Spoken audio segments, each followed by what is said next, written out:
माननीय पोलीस अधीक्षक संदीप गुगे यांच्या मार्गदर्शनाखाली अपर पोलीस अधीक्षक श्रीमती ऋतू खोकर यांच्या अध्यक्षतेखाली दिनांक 30 ऑगस्ट रोजी सकाळी 10 ते 5 वाजेपर्यंत पोलीस अधीक्षक यांच्या मार्फतीने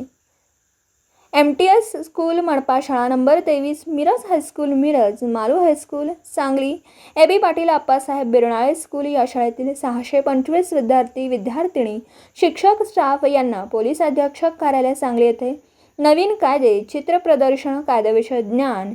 good touch bad touch, cyber गुन्ह्यांविषयी माहिती, निर्भया पथक कामकाज तसेच निर्भया पथकाचे मोबाईल नंबर, महिला व अल्पवयीन बालकांविषयी कायद्याचे मार्गदर्शन,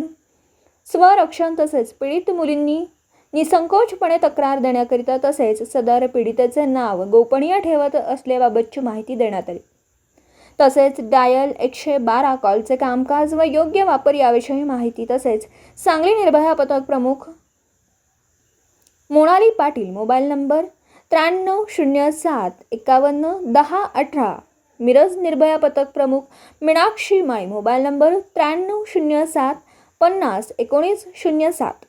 इस्लामपूर निर्भया पथक प्रमुख पोलीस उपनिरीक्षक गायकवाड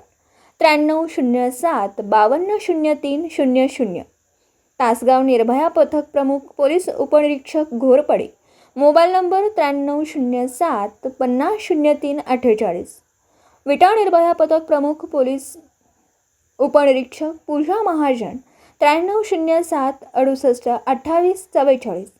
जत निर्भया पथक प्रमुख नारायणकर 7498282883. या सांगली जिल्ह्यातील सर्व उपविभागीय मोबाईल नंबरवर कॉल करून तक्रारी देण्याचं आवाहन करण्यात आलं.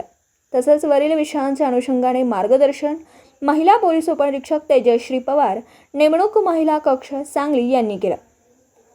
सदर कार्यक्रमांकरिता माननीय पोलीस अधीक्षक संदीप घुगे, अपर पोलीस अधीक्षक श्रीमती ऋतू खोकर, पोलीस उपनिरीक्षक गृह दादासाहेब चिडप्पा, स्थानिक गुन्हे अन्वेषण शाखा पोलीस निरीक्षक सतीश शिंदे, सांगली निर्भया पथक श्रेणी पोलीस उपनिरीक्षक श्रीमती सुतळे तसेच महिला कक्षाकडील सर्व स्टाफ कार्यक्रमास उपस्थित होते. महाराष्ट्रात सध्या मुली व महिलांच्या अनुषंगाने घडत असलेल्या वेगवेगळ्या गुन्ह्यांच्या पार्श्वभूमीवर सांगली पोलीस दलाकडून घेण्यात आलेल्या जनजागृती उपक्रमाचं कौतुक शिक्षक व विद्यार्थी विद्यार्थिनी यांच्याकडून केलं जातं. तसेच सर्व विद्यार्थ्यांना खाऊचं वाटप करण्यात आलं.